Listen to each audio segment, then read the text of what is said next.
Blessed risings, good afternoon or good evening, depending on where in the world you are tapping in from. You got to keep in mind that Keep It P podcast is a global show. And today on this episode of PC Shenanigans, we will be discussing Vince and Linda McMahon named in new Ring Boy Swex abuse lawsuit against WWE. What I've been saying. See, if you've been watching the shows, there's a theme. It's a consecutive theme, and I try to stay on the same path and guide y'all in. Listen to what I'm telling you.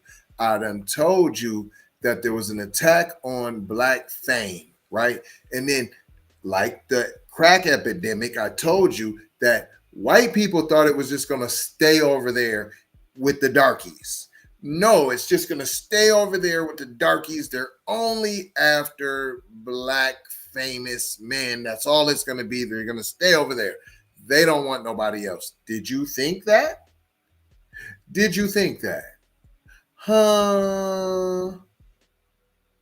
See, I really should have played the Negro treatment, but they be trying to act funny when I play it. Yeah, I'm talking about Poop Tube.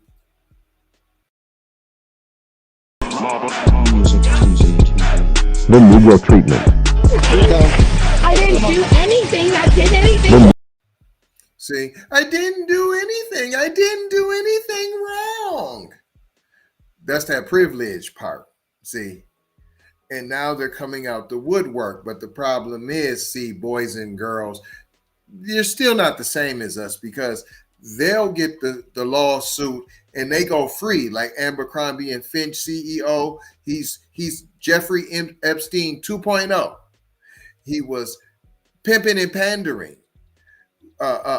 He had a bussy factory going on, domestic and international. He had whole staff to wait on,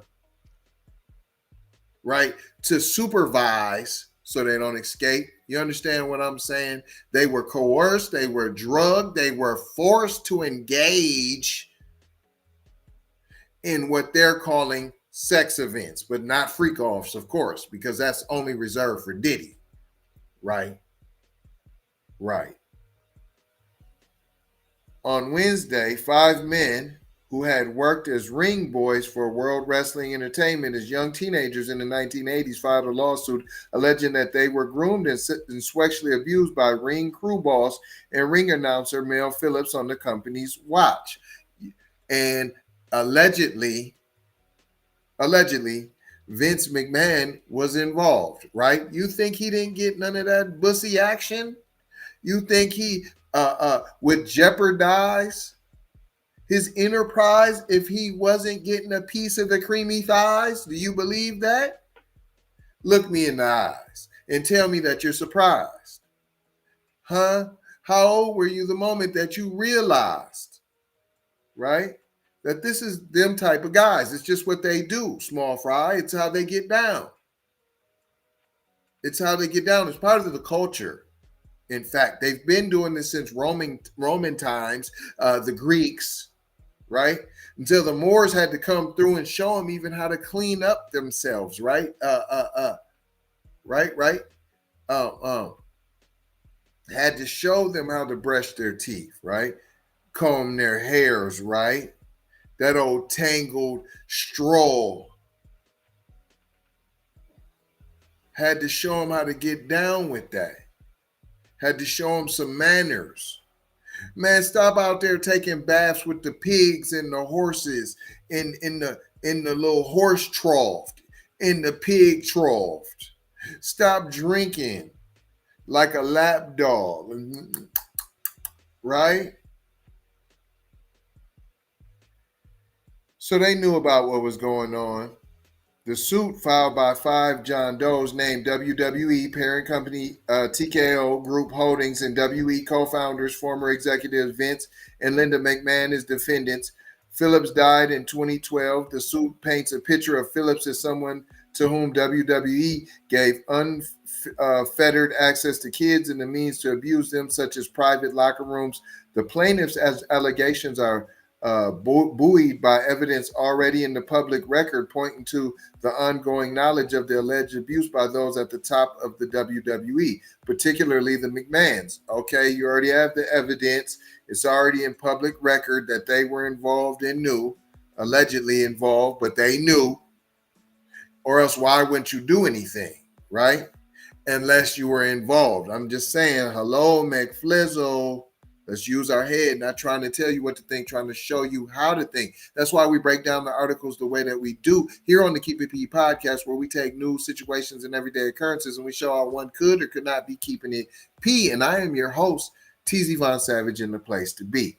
While there are two previously known lawsuits by former ring boys alleging sexual assault against Phillips, this filing marks the first time that the McMahons have been named personally as defendants. It also directly ties Linda, the co-chair of Donald Trump's 2024 transition team, to the alleged cover-up of child sexual abuse at a time when far-right influencers are trying to gin up fabricated pedophilia allegations against Trump rival and Democratic Party running mate Tim Walz.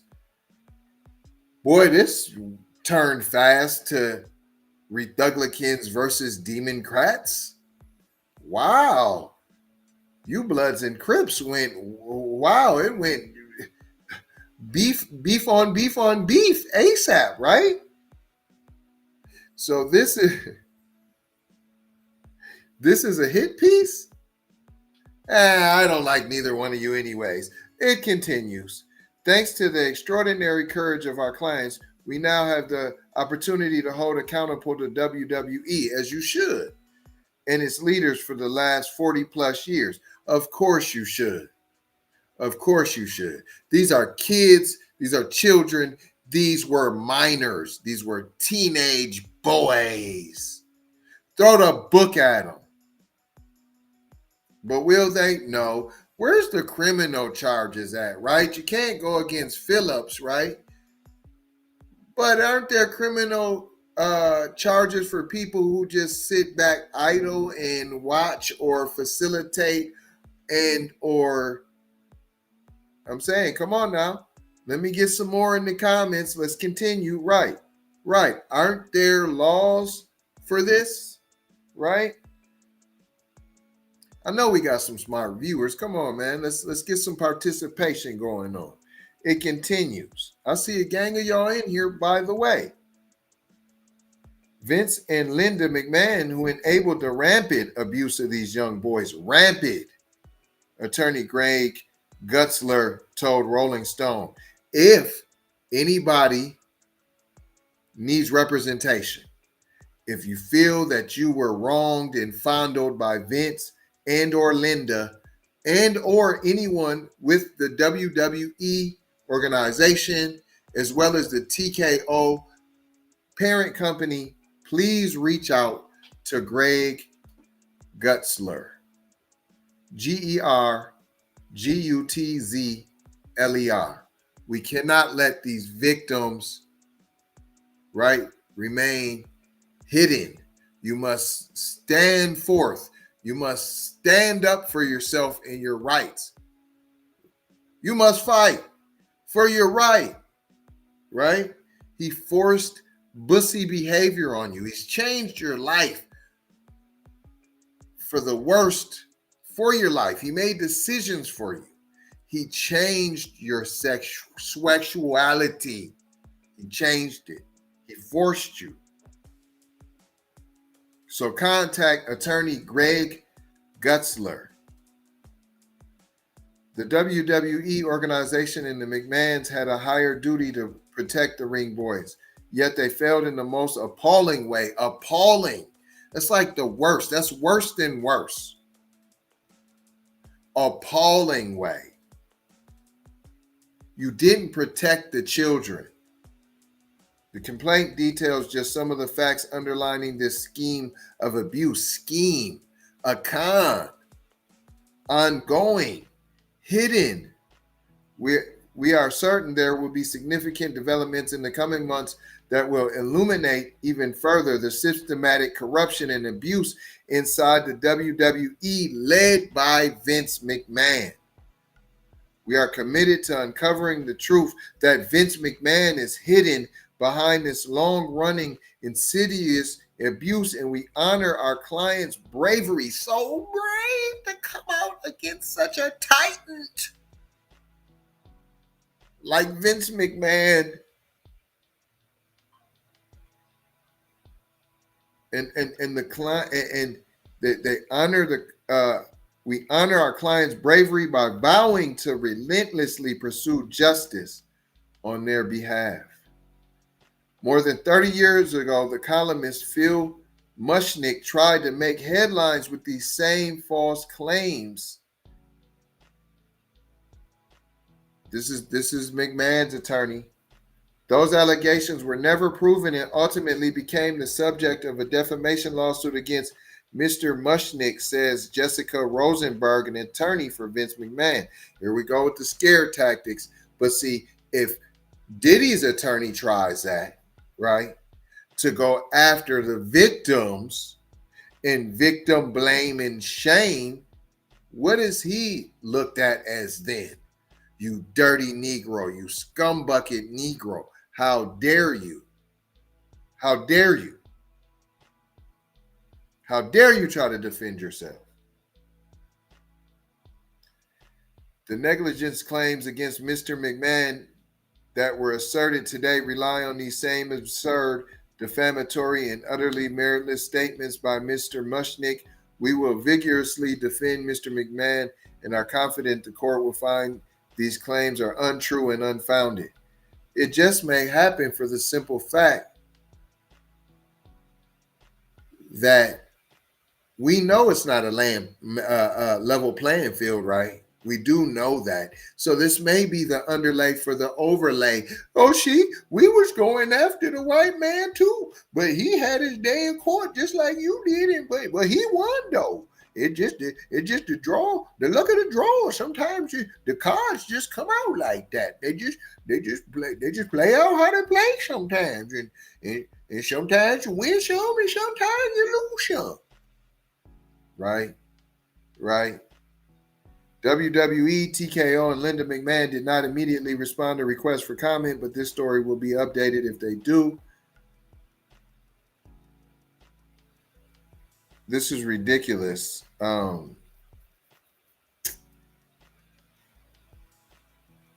just want to give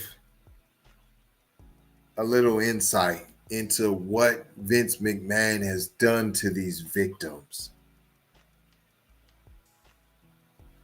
Backed by almost 24 citation notes that in the overwhelming majority of cases, child sexual abuse victims delay disclosing their abuse, often by decades. Trauma that results from the abuse, power differentials between the child victim and the adult perpetrator. He's an adult perpetrator. Vince McMahon, allegedly, an institutional power dynamic, WWE, all impact the delay, notes, reports. Other factors contributing to victims' reluctance to come forward include lacking the knowledge of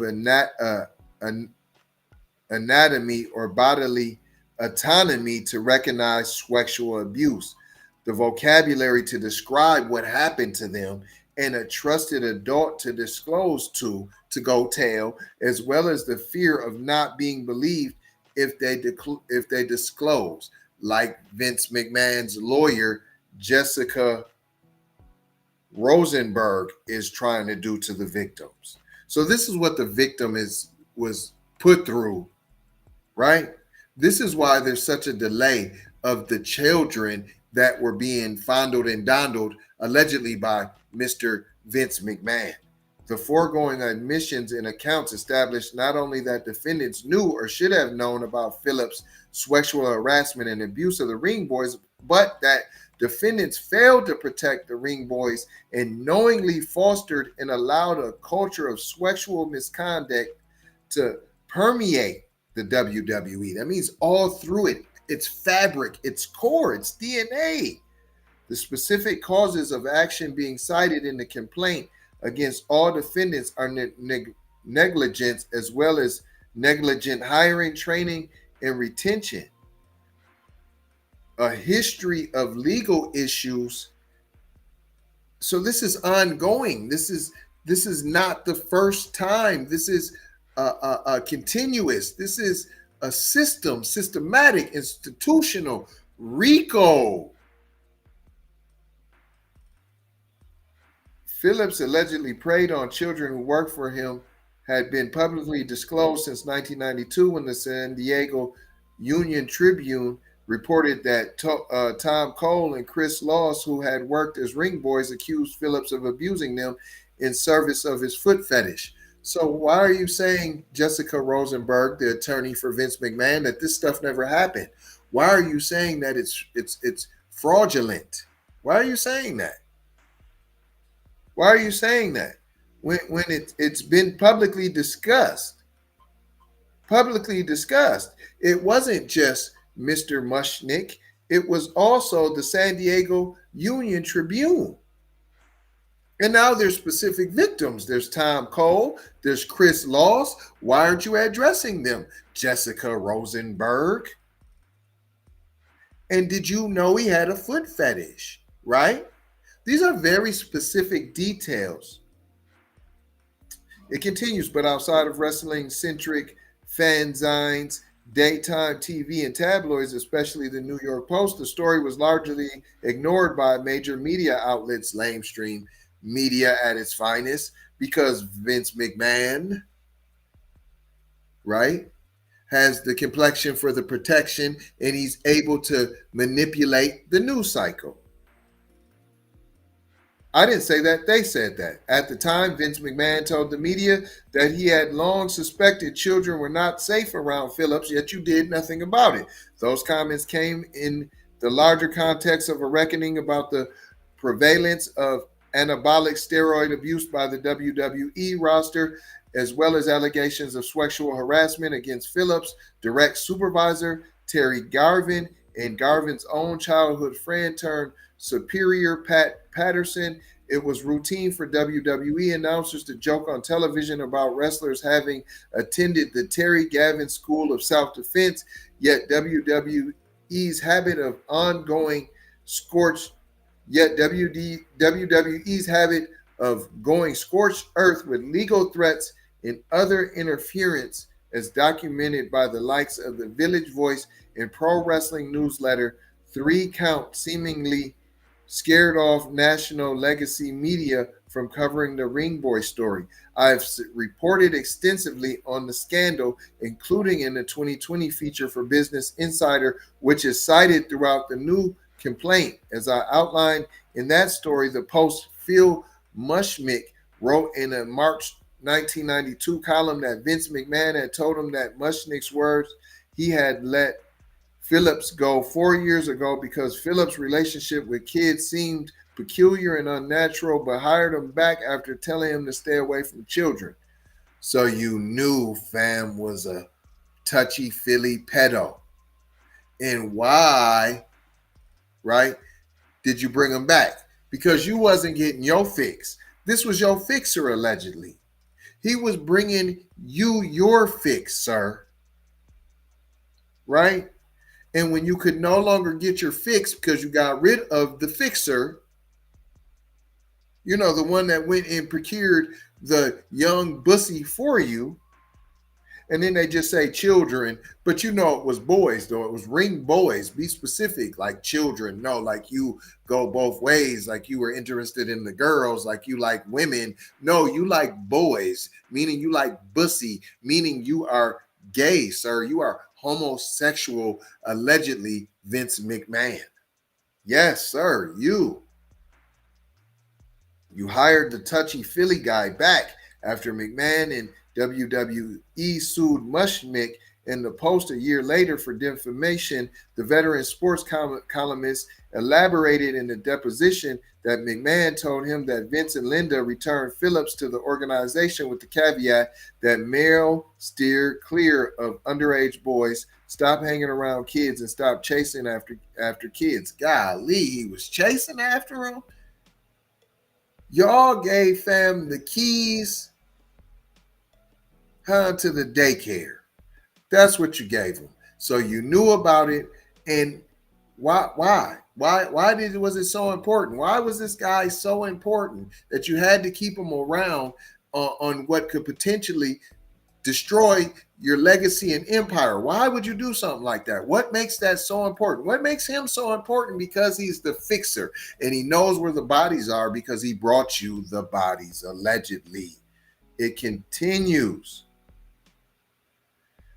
They knew about it. They told fam stop chasing. That lawsuit was later dropped. The only ring boy known to initiate legal action in 1992 was Tom Cole, but he settled with WWE in exchange for a $55,000 settlement and a new job. A 1993 suit after Phillips was fired was dismissed for reasons that aren't clear from the public record. Another ring boy suit in 1999, all by indications that case was settled. In 2021, I reported on my Substack blog that per FBI memos I received via a Freedom of Information Act request, the federal government had identified 10 victims of Phillips. Also, according to those memos, the FBI didn't pursue charges in part because none of the 10 boys they spoke to were willing to admit to or describe the sexual nature of their activity with Phillips. Embarrassment.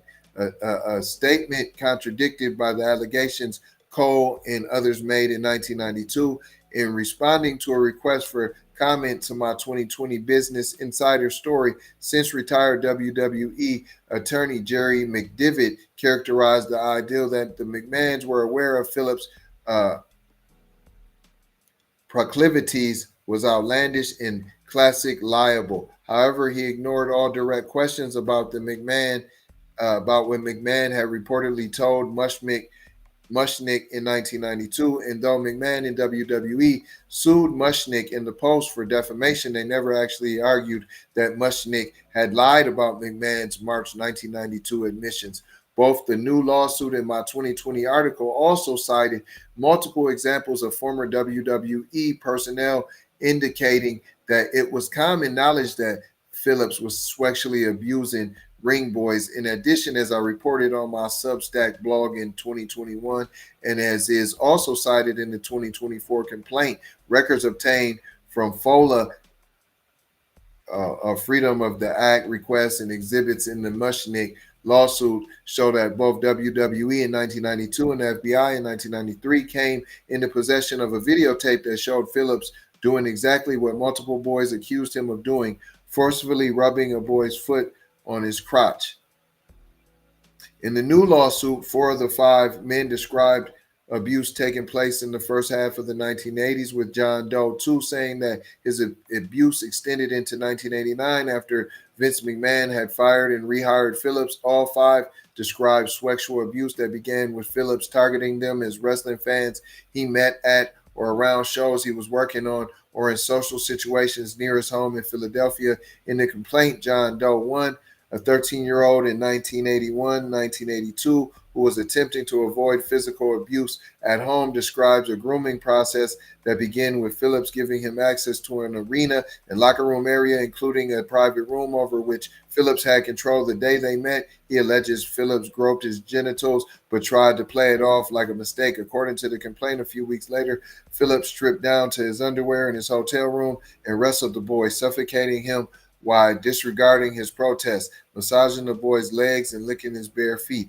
This was the start of an escalating cycle of abuse. John Doe 1 alleges. The next John Doe 1 saw Phillips was at a WWE show in Springfield, Massachusetts. According to the complaint, there he says Phillips introduced him and 2 other boys to various wrestlers before bringing them to a private room with an attached bathroom. Phillips then took the boys in the bathroom and began hugging them and touching their legs, genitals, and buttocks, reads the complaint. Phillips started grinding his genitals on the boys and John Doe 1 could feel that Phillips was aroused. Later, he alleges Phillips drove John Doe 1 and a second boy from Springfield to Philadelphia for a show at the Spectrum and rubbed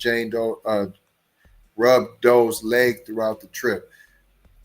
John Doe 1 provided a particularly lengthy and detailed narrative of abuse of approximately 7 or 8 incidences over a 12 to 18-month period, after each of which Phillips allegedly gave him money and told him not to tell his parents. The incidents included Phillips ejaculating on John Doe 1's stomach, painfully manipulating his feet, and then licking them for a long time, forcing John Doe 1 to touch Phillips' own genitals with his mouth and hands, and trying to penetrate John Doe 1. After an incident where he alleges that Phillips tried to scrape him and several other boys in the hotel room, Doe says he was so scared that he cut off contact.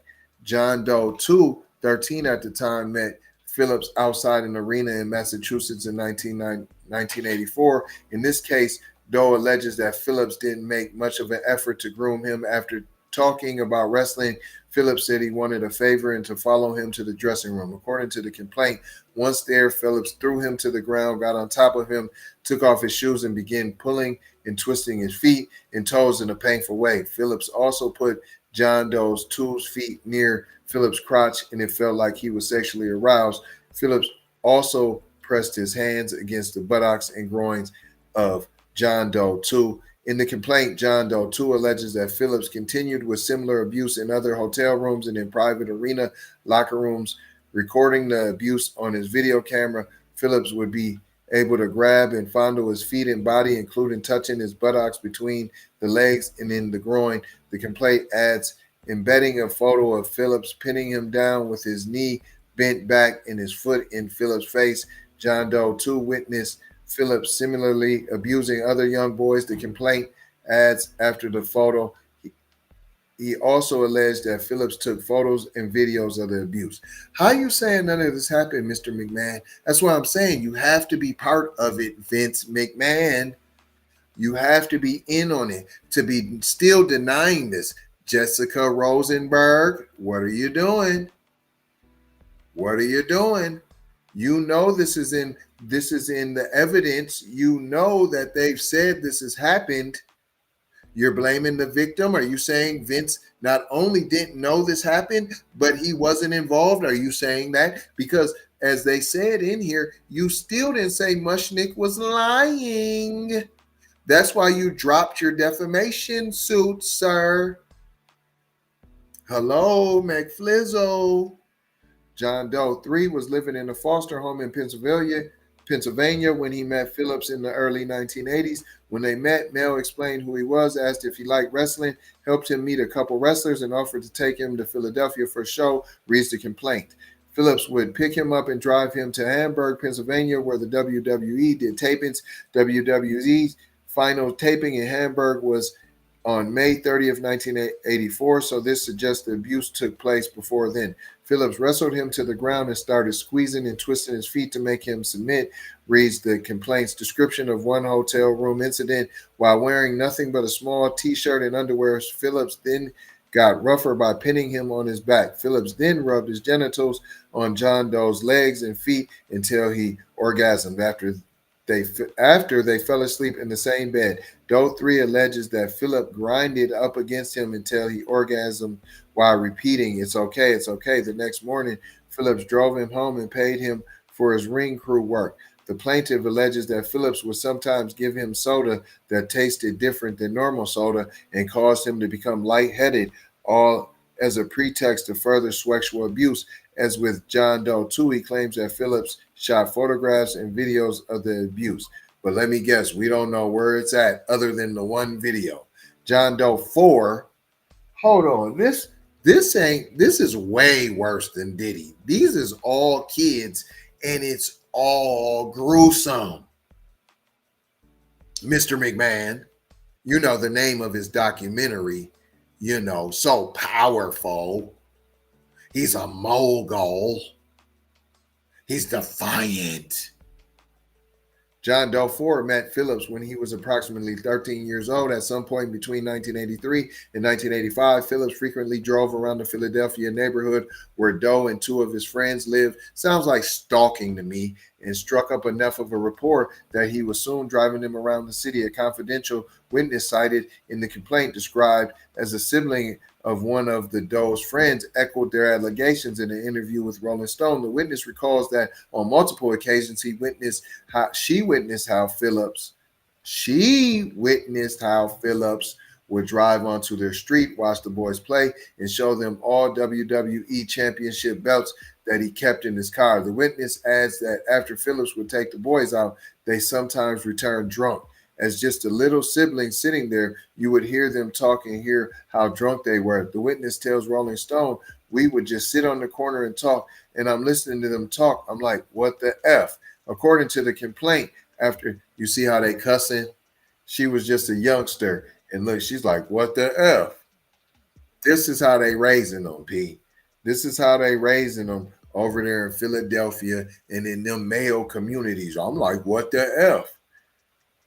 According to the complaint, after one show in Landover, Maryland, Phillips and the boys decamped to a motel where he served them alcohol. When John Doe Ford got so drunk that he vomited, Phillips took him into the bathroom under the pretext of cleaning him up and got in the shower with him, forcefully touching his genitals and guiding Doe's hand to his own penis to masturbate him to orgasm. During this encounter, Phillips also attempted to scrape Doe. Yuck. You knew about this. All this is going on. They're telling you, they're reporting it. And so you known about this, Mr. McMahon, and why you didn't do nothing. Oh, you gotta go. And then you brought him back. Just don't be around there chasing them boys no more.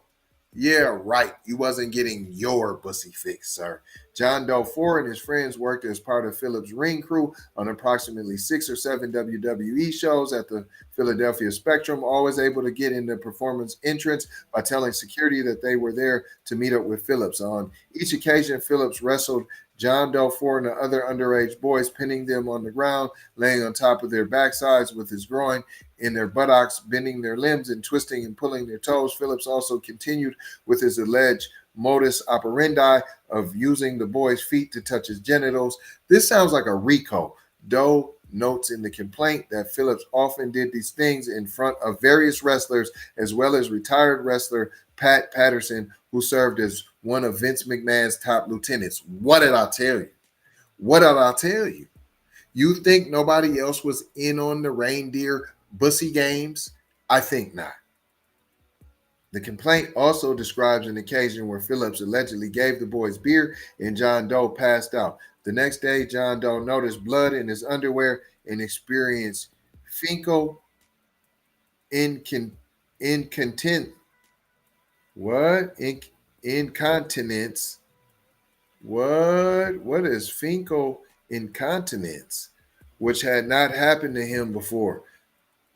What? The complaint alleges confidential witness number one's brother, one of the friends of John Doe Ford, told their other sibling that Phillips put things in his rectum. Oh.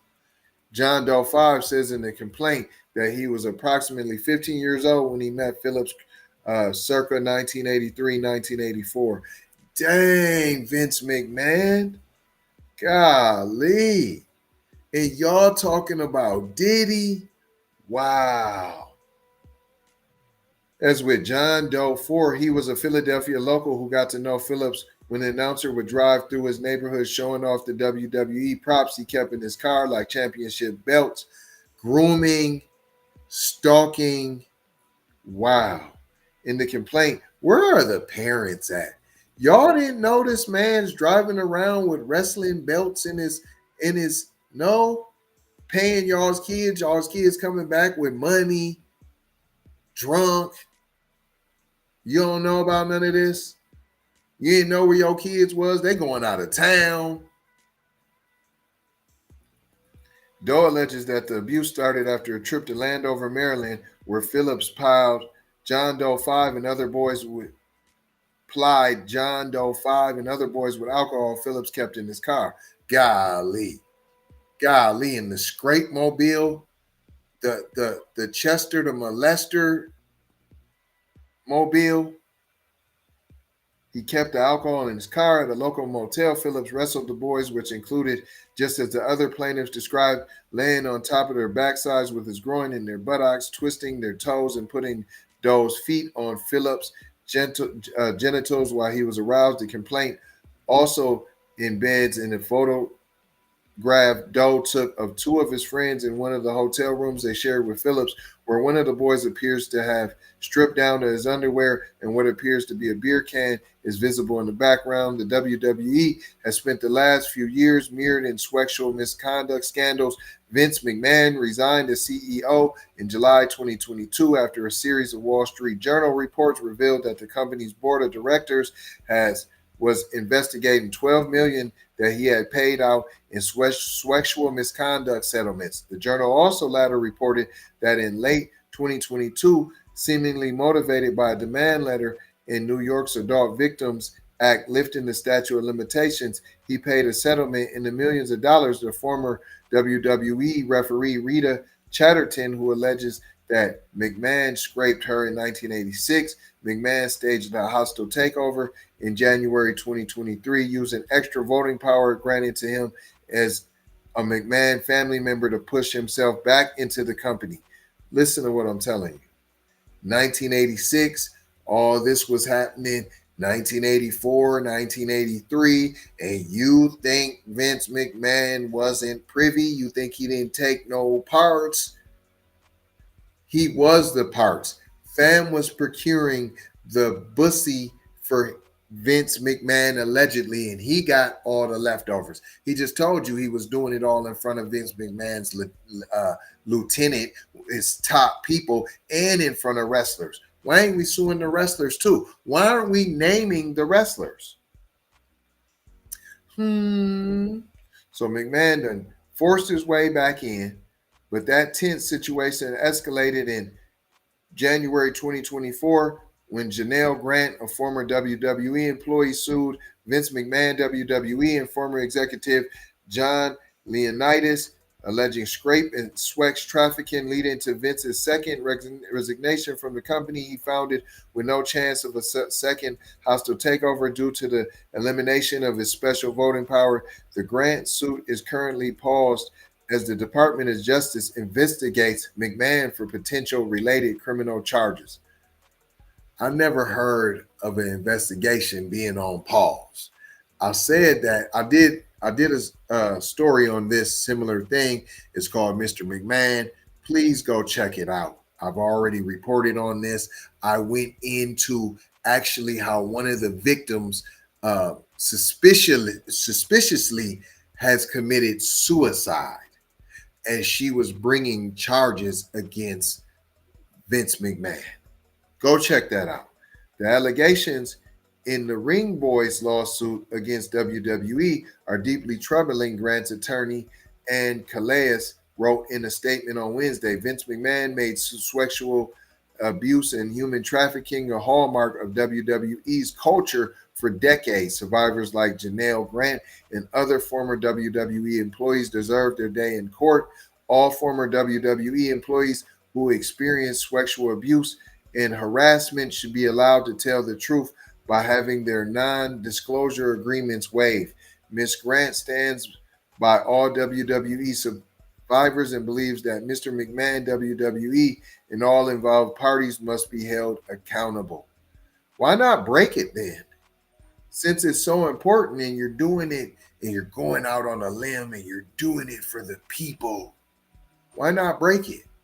And you're going to sue anyways for millions and millions of dollars. So how much can you possibly be sued for in the defamation? I mean, in a libel, what is it? In a if you break the non-disclosure agreement, right? How much will your suing be worth? No, we don't want to talk about that. Like Diddy don't have no non-disclosure agreements with nobody. Like you didn't have to sign an NDA to come into the party. Like you didn't have to give up your phone at the party. But yet here we go. It continues. It remains to be seen how the new lawsuit will play out beyond bringing new attention to a story that had long remained buried.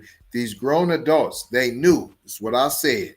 The lawsuit's confidential witness told Rolling Stone in an interview when asked if there was a single message she wanted to hammer home, adults who gave Mel Phillips the opportunity to storm into their neighborhoods as the man who came with shiny belts. I said that. I said that. I said that, but she ain't say nothing about him. She just like adults who gave Mel Phillips the opportunity to storm in the neighborhood. You ain't say nothing. You didn't call him a dirt bag. You didn't call him a scum bucket. You didn't call him none of that. You didn't call him none of that. And you know Vince McMahon had plenty to do with that, allegedly, but you didn't say that either. You didn't say that either. And everybody knew. Everybody was in on it. What did we learn here today, boys and girls? It's a pervasive culture. He ran through the neighborhood. He was able to do it in Philadelphia, running through the neighborhoods. In Maryland, he was able to do it. Parents wasn't saying nothing. They was handing over their kids for the fondulation, same way that they do right now. This is their culture. And notice the difference in treatment between Diddy and Vince McMahon. His investigation, his federal investigation, is on pause. And I'll leave you with that. I'm not going to hold you. I'm just going to mold you, fold you, and scold you about being off code. Let's be clear. I just want y'all to be clear. CEO, Abercrombie and Fitch, human trafficking, prostitution, Bussy, Jeffrey Epstein 2.0, let out on bail. $500,000. Take that, take that, take that, take that. Gonna leave you with 4 words as we always do. Subscribe for the vibe, like for the spike, comment your vomit, and share if you care, if you dare to get Black empowerment everywhere. I can be reached. We can be reached. All the shows, all of the programming can be reached. Apple, Spotify, YouTube, Twitter, Instagram, TikTok, Snapchat, Facebook. Come and take a look. You might get hooked. Don't be shook by the fake Keep It P podcasts that are out there. Love, peace, blessings, and maloha. I gotta go high for show high. You already know how. Big Brother Light Bright Supremo Mike T signing off.